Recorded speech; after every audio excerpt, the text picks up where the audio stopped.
तो हम लोगों का जो यूनिट है, इस यूनिट में 2 चैप्टर्स पढ़ना है।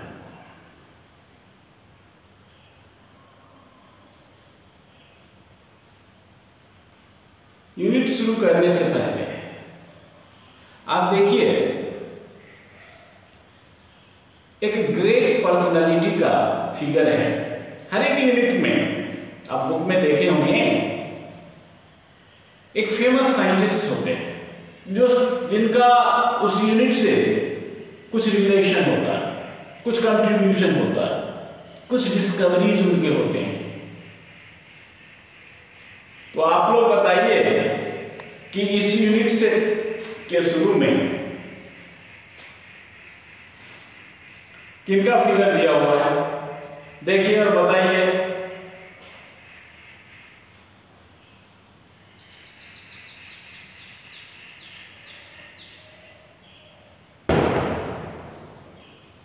बुक रखे हैं कि नहीं?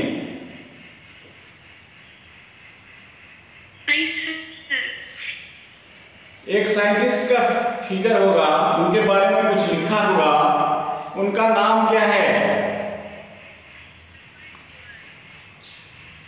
जोर से बोलो। Albert Boyer.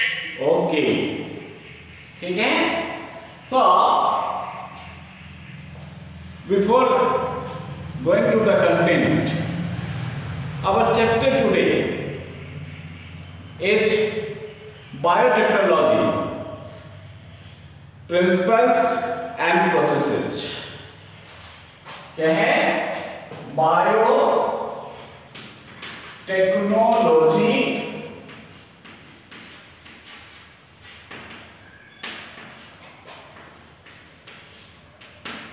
principles and processes।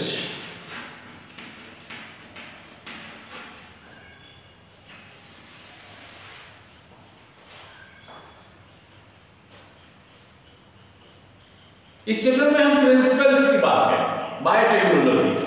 तो पहले तो करेंगे कि what the biotechnology is, biotechnology है क्या। तो उससे पहले थोड़ी सी बॉयर की बात कर लेते हैं, और उनका साथ देने वाला एक साइंटिस्ट थे कोहेन, उनकी बात कर लेते हैं। Harvard Boyer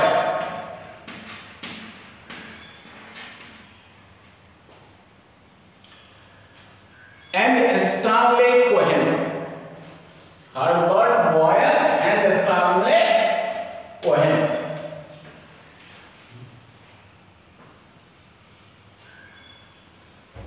were the 2 scientists who prepared first recombinant DNA in 1972. Who prepared first RDNA? RDNA का मतलब क्या हो गया? Recombinant DNA। रिकम्बिनेंट DNA का मतलब क्या हो गया? ए DNA having combination of genes from different sources। मतलब एक ऐसा DNA जिसमें एक सिंगल स्पीशीज का DNA नहीं है, डिफरेंट स्पीशीज के DNA को ज्वाइन करके बनाया गया है। समझे ना? तो what the RDNA is? RDNA is a DNA having genes of different species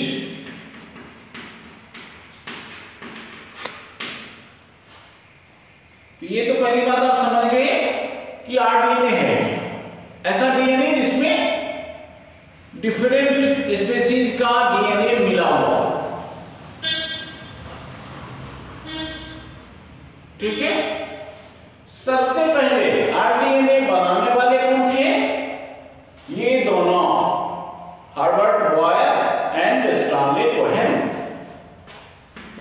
They prepared RDNA in 1972. उन्होंने RDNA बनाया in 1972 by combining the genome of two bacteria, two species of bacteria. One was a disease causing agent. The disease causing agent is responsible for typhoid. Typhoid के bacteria के नाम बताइए आप लोग, बताइए। Salmonella typhi हम लोग पढ़े हैं ना। सो उन्होंने salmonella typhi,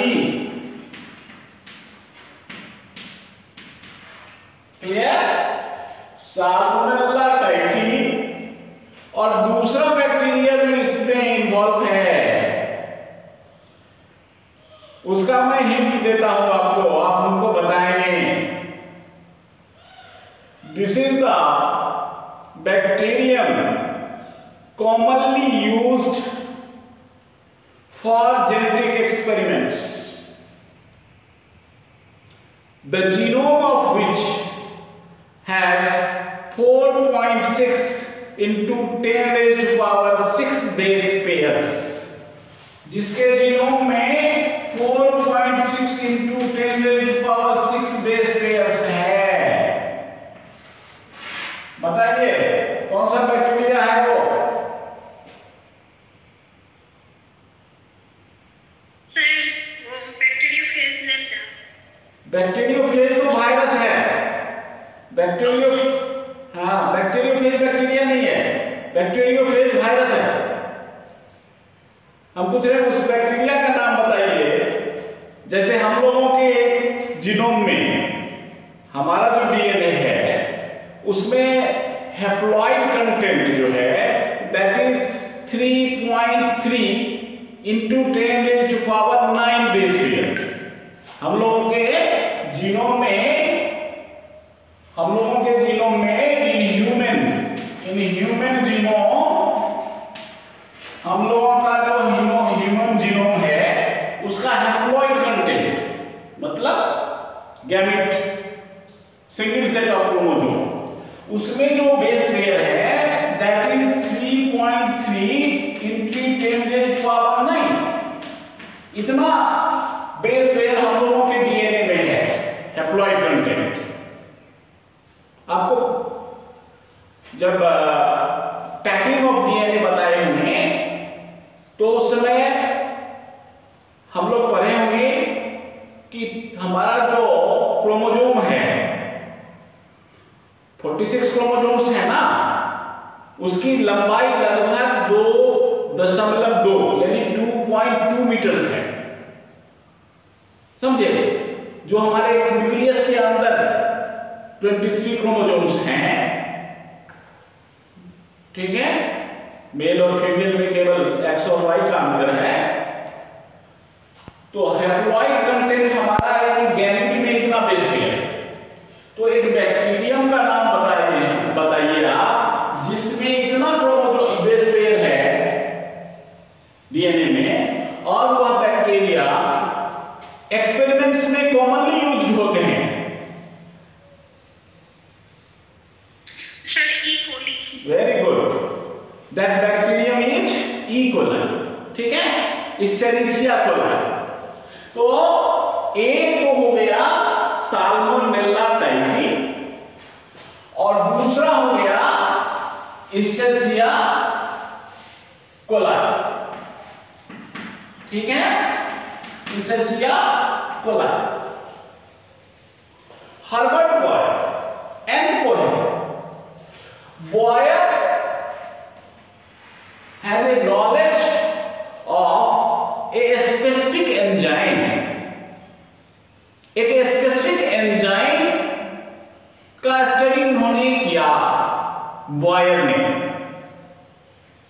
that enzyme has the ability to cut DNA.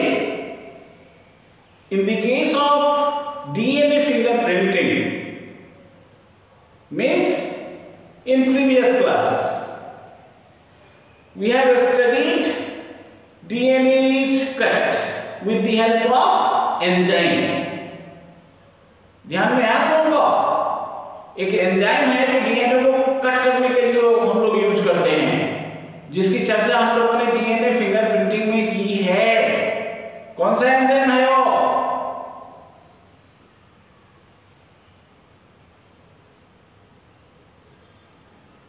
Restriction endonuclease. Restriction endonuclease एक एंजाइम होता है। We are going to study about these enzymes in due course. This enzyme has the ability to cut DNA, and Herbert Boyer studied about the activity of these enzymes in detail. Boyer का काम समझ गए? उन्होंने क्या किया? Enzymes की जानकारी, उनके बारे में, एंजाइम्स के एक्शन के बारे में उन्होंने बहुत सारे मटेरियल्स इकट्ठा किए, कलेक्ट किए, इंफॉर्मेशंस गैदर किए। स्टानले कोहेन क्या किया? स्टानले Cohen studied about plasmid. स्टानले Cohen studied about plasmid. अब देखिए स्टानले कोहेन ने प्लाज्मिड कि इन्होंने प्लाज्मिड का स्टडी किया, plasmid, and Boyer studied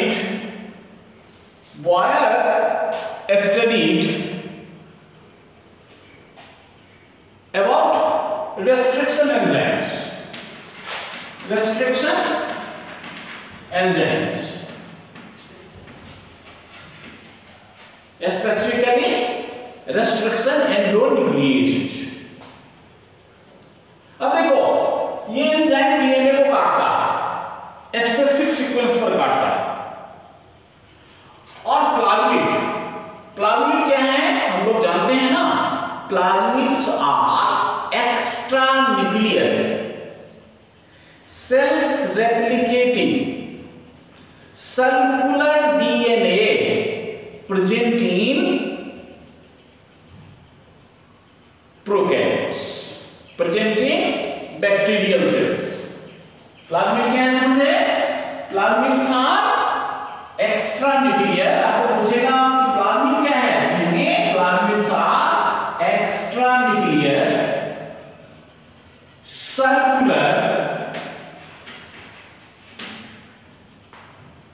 self replicating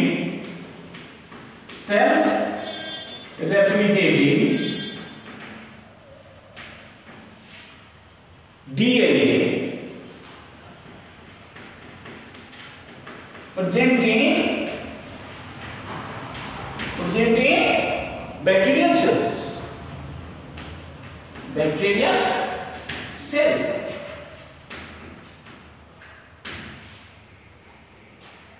bacteria के सेल में पाया जाता है प्लाज्मिड। है क्या? Extra nuclear. एक्स्ट्रा न्यूक्लियर का मतलब हुआ it is other than main chromosome. It is other than means in addition to the main chromosome. यानी मेन क्रोमोसोम तो है ही बैक्टीरिया के सेल में। लेट अस दिस, ये एक सेल है बैक्टीरियम का, कोई बैक्टीरियम है, इसका एक सेल है, तो इसका तो मेन डीएनए है। मेन डीएनए के अलावा इसमें extra circular, extra nuclear genetic material हो सकता है, जो क्या होगा, कैसा होगा, सर्कुलर होगा, स्मॉल है, सर्कुलर है, और ये इस पर डिपेंड नहीं करता, एक्स्ट्रा है, लेकिन क्या है, extra nuclear circular self replicating, यानी अपनी कॉपी खुद बनाता है, रिप्लिकेशन करता है। डीएनए डीएनए बनाता है बाय मींस ऑफ रेप्लिकेशन। तो ये भी अपना कॉपी बनाता है एंड कॉपी संख्या वैरीज। ये कॉपी संख्या अलग अलग स्पीशीज में अलग अलग होती है। एक सेल में एक से ज्यादा भी हो सकती है, 2 भी हो सकता है, 10 भी हो सकता है, 100 भी हो सकता है, डिपेंडिंग अपॉन द स्पीशीज। ये जो प्लाज्मिड्स हैं उसकी संख्या वैरी करेगी, समझे? तो इसको हम कहते हैं plasmid. This is plasmid.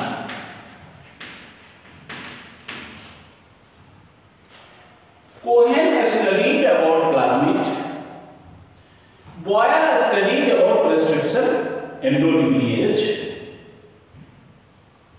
Endonuclease can cut DNA at a specific site, and plasmid can multiply to increase its number.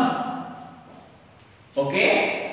And उतना ही नहीं, प्लाज्मिड्स में have specific jeans.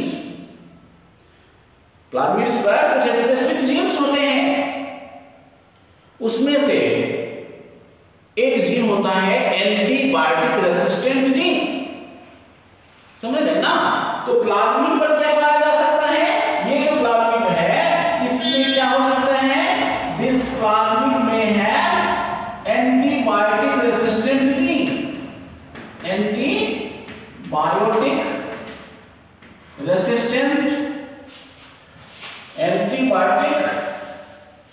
Resistant gene,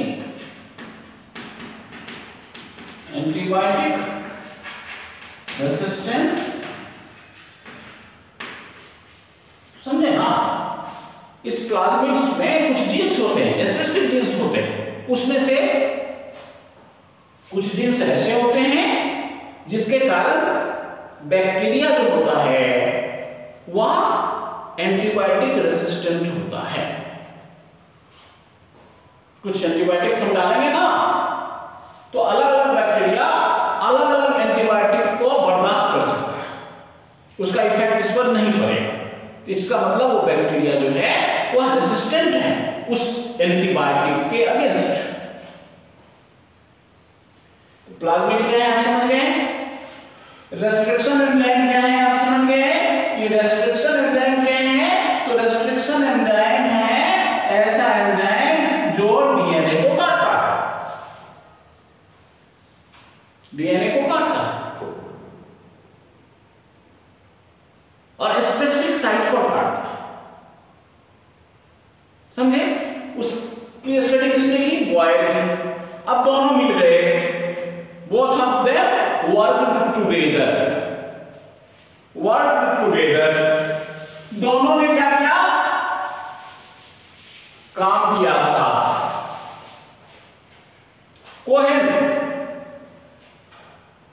Cohen succeeded to take out the plasmid of one cell and introduce it into the other cell, समझे ना? Cohen ने ऐसा technique खोज डाला कि एक बैक्टीरियल सेल से प्लाज्मिड निकालकर दूसरे सेल में उसको भेज सकते हैं। क्लियर? और रेस्ट्रिक्शन एंजाइम क्या कर सकता है? डीएनए को काट सकता है। It means plasmid is also made up of DNA, so restriction enzyme can cut DNA. Different restriction endonuclease cuts DNA at different recognition sites, means अलग अलग एंजाइम डीएनए को अलग अलग जगह काटता है, वह स्पेसिफिक साइट पर काटता है। सबका साइट फिक्स है कि कहां से काट सकता है, about which we have to study later on. Clear? अभी आपने समझा ये बात कि बॉयल ने टेक्निक खोजा कि एक बैक्टीरियल सेल से प्लाज्मिड निकाल के दूसरे में डाल सकते हैं। बॉयल ने क्या निकाला कि रेस्ट्रिक्शन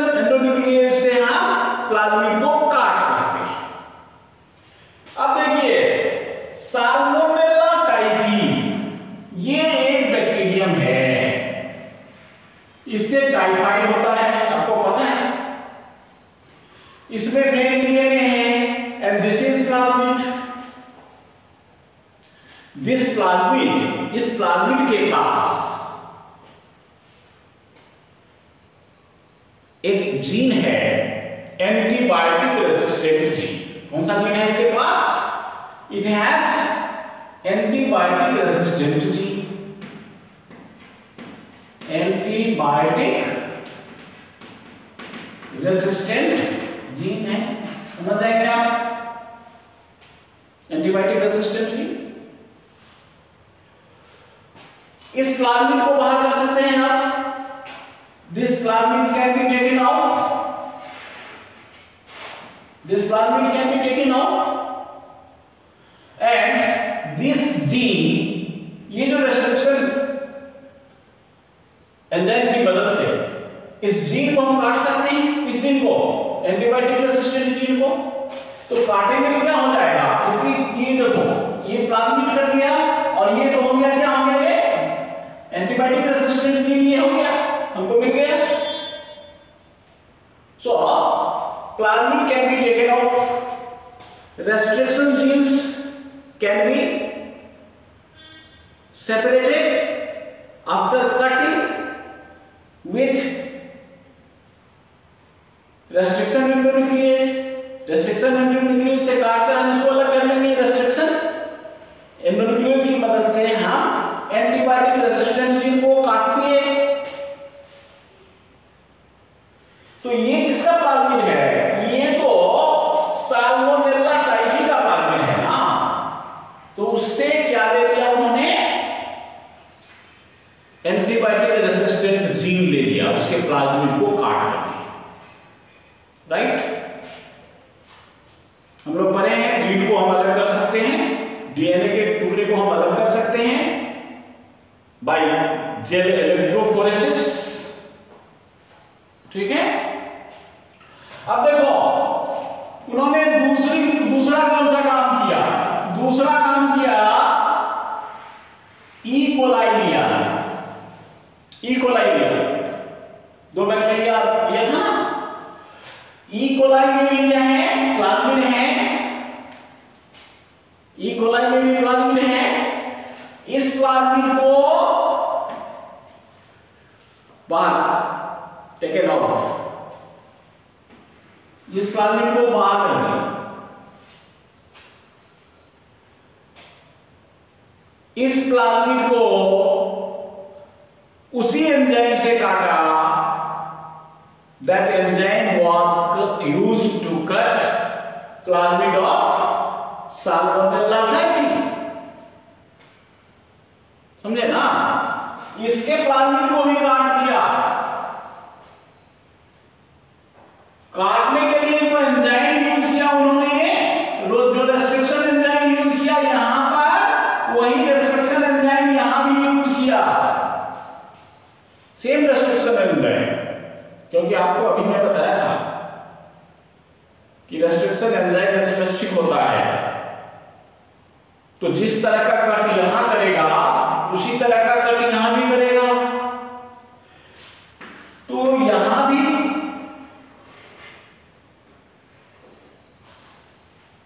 प्लाज्मिड्स का डिफरेंट फ्रेगमेंट मिल गया, डीएनए के डिफरेंट पार्ट्स मिले। अब देखो, इसका ये part means this part is antibiotic resistant gene, and इसका ये पार्ट इस एचिया कोलाई का, ये प्लाज्मिड का बड़ा वाला पार्ट, ये जो बड़ा वाला पार्ट है प्लाज्मिड का, it also has some specific features. समझे ना? We have to discuss this. So अब ये देखो, इन दोनों को एक जगह कर दिया हमने, ये ले लिया और इस दोनों को एक जगह कर दिया। मींस इसका एंटीबायोटिक रेसिस्टेंट की और इसका ये जो लार्जर पार्ट है है डीएनए वाला वो ले लिया, and both of them after cutting and separating, both of them they are kept together, इस दोनों को साथ रख दिया। एंड एक एंजाइम होता है लाइगेज, डीएनए लाइगेज, ये एंजाइम डाल दिया तो क्या हुआ, ये दोनों आपस में जुड़ गए।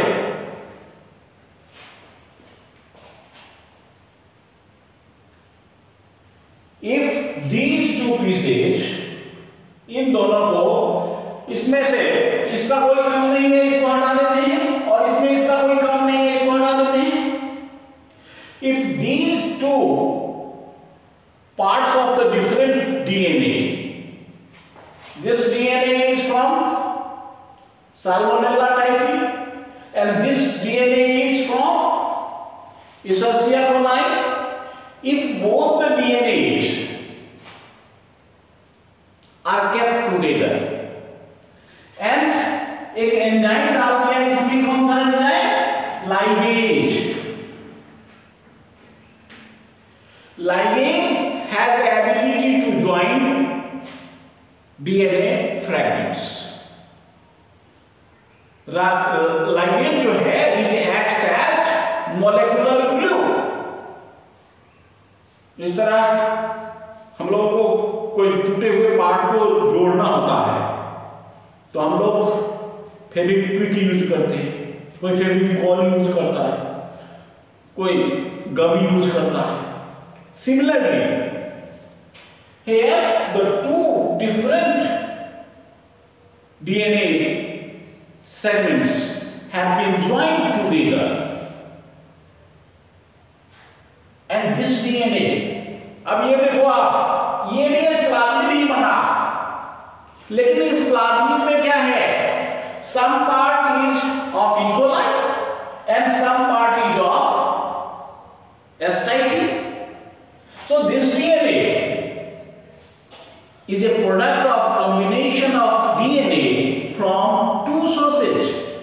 So that is why this DNA is rDNA. This DNA is rDNA. rDNA क्या है ना? आपको शुरू में ही कहा था कि rDNA क्या है? ऐसा DNA जिसमें डिफरेंट जीनोम्स का पार्ट मिला हुआ, डिफरेंट जीन्स मिला हुआ हो, डिफरेंट सोर्सेज का, डिफरेंट स्पीशीज का जीन्स यदि आपस में मिल गया,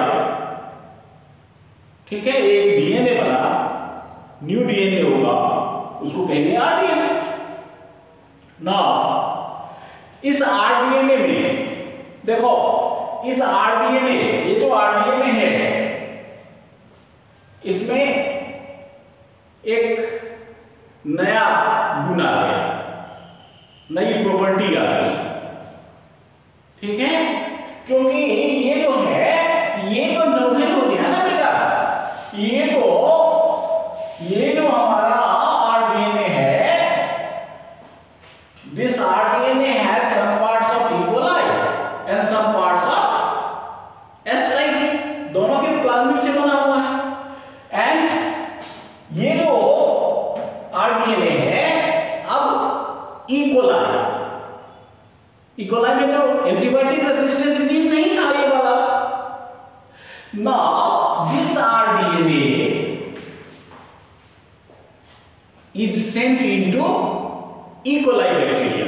अब इसको कहां भेज दिया उन्होंने, E. coli में भेज दिया, E. coli में भेज दिया। तो E. coli में तो अपना डीएनए है, अपना प्लाज्मिड भी हो सकता है, लेकिन ये प्लाज्मिड उन्होंने डाल दिया, दिस इज आरडीएनए।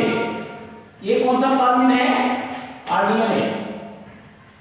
इसमें कुछ पार्ट इनका अपना है और कुछ पार्ट दूसरे का, मींस साल्मोनेला टाइफी का।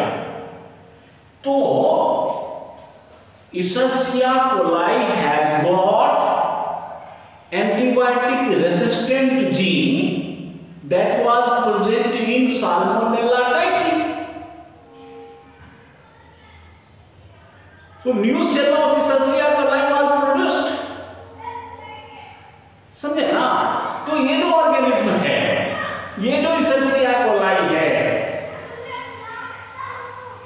इसकी जो कैरेक्टरिस्टिक होगी, जो प्रॉपर्टी होगी, वो तो चेंज हो जाएगा ना। तो ऐसे ऑर्गेनिज्म, ये जो सेल हुआ Escherichia coli is a bacteria, ये बैक्टीरिया है। Escherichia coli एक बैक्टीरिया है। तो बैक्टीरिया का एक नया सेल बन गया जिसमें फॉरेन जीन है, तो इसको हम कहेंगे GMO, जेनेटिकली मॉडिफाइड ऑर्गेनिज्म। कौन सा ऑर्गेनिज्म हो गया ये? Genetically modified organism. क्यों? क्योंकि इसमें दूसरे का जीन भी है, दूसरे स्पीशीज का जीन आ गया ना। Now, whenever this plasmid will multiply, अब देखो, जब कभी ये प्लाज्मिड रेप्लिकेशन करेगा, तो ये रेप्लिकेशन करेगा, इसका मतलब क्या होगा? मान लो इसकी ये कॉपी बनी, तो इसमें ये जीन तो होगा। इसकी ये कॉपी बनी, तो इसमें फिर वो जीन, एंटीबायोटिक रेसिस्टेंट जीन तो होगा। So multiple copies of the same gene, जितने बार मल्टीप्लिकेशन होगी, रेप्लिकेशन होगा प्लाज्मिड का, उतना ही हमको क्या मिल जाएगा?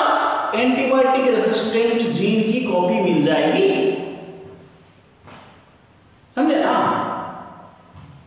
यहां पर हमारे पास एक एंटीबायोटिक रेसिस्टेंट जीन लिया था, मान लो यहां पर अभी तो हमने 2 बार रेप्लिकेशन किया है, 100 टाइम रेप्लिकेशन कर सकता है। सो इस सेल में this E. coli cell may be used to get the multiple copies of same gene. This process of producing, obtaining, getting same type of genes is called gene cloning. क्या हो गया ये? Clone समझते हैं ना? Clone का मतलब हुआ ग्रुप ऑफ आइडेंटिकल सेल्स और पार्ट्स, उसको हम क्लोन कहते हैं। तो यहां क्या देखा आपने कि एंटीबायोटिक रेसिस्टेंट जीन का हमको मल्टीपल कॉपी मिल गया, ग्रुप मिल गया। So the process of getting multiple copies of same gene is called gene cloning. What is gene cloning? समझे? Gene cloning, the process of getting multiple copies of same gene is called gene cloning. This technique was first of all developed by Herbert Boyer and Stanley Cohen by combining the genomes of Salmonella typhi and E. coli. Now one thing, if we have to send the antibiotic resistant gene to E. coli, then we have used plasmid। हमको Salmonella typhi का antibiotic resistant gene E coli में भेजना था, तो हमने plasmid का सहारा लिया। So this plasmid worked as a vehicle, transporter, carrier. ये प्लाज्मिड किसका काम किया? ये प्लाज्मिड इस सेल का एंटीबायोटिक रेसिस्टेंट जीन लेकर आया और इस सेल के अंदर डाल दिया। Okay, any molecule, any agent that can be used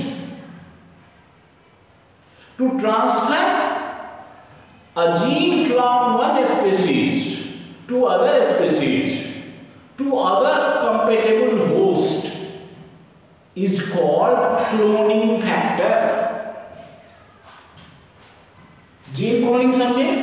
तो क्लोनिंग प्रोसेस में जो वेक्टर हम यूज करेंगे, जो एजेंट यूज करेंगे, जिसके द्वारा एक स्पीशीज का जीन दूसरे स्पीशीज में भेजेंगे, एक सेल का जीन दूसरे स्पीशीज के सेल में भेजेंगे, such agents are known as cloning factors. उसको क्या कहेंगे बेटा? क्लोनिंग फैक्टर कहेंगे। क्लोनिंग फैक्टर, क्लोनिंग फैक्टर समझे? वेक्टर दिस वेक्टर जिसकी मदद से हम एक जीन दूसरी जगह भेज सकते हैं, that is called cloning factor. Here यहां पर plasmid acts as a cloning factor. ठीक है? Nowadays we are using different agents as cloning factors depending on our requirements. ठीक है?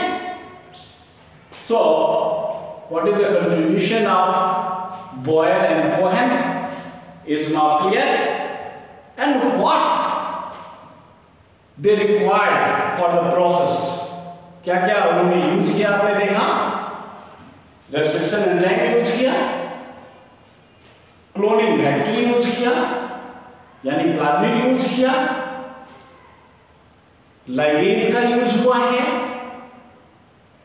ठीक है, और होस्ट का यूज हुआ है। ये होस्ट हो गया ना, इसमें डाला सर्सिया कोलाई में डाला तो सर्सिया कोलाई, जिसमें हम फॉरेन जीन इंसर्ट किए, that will be the host. तो क्या क्या यूज हुआ?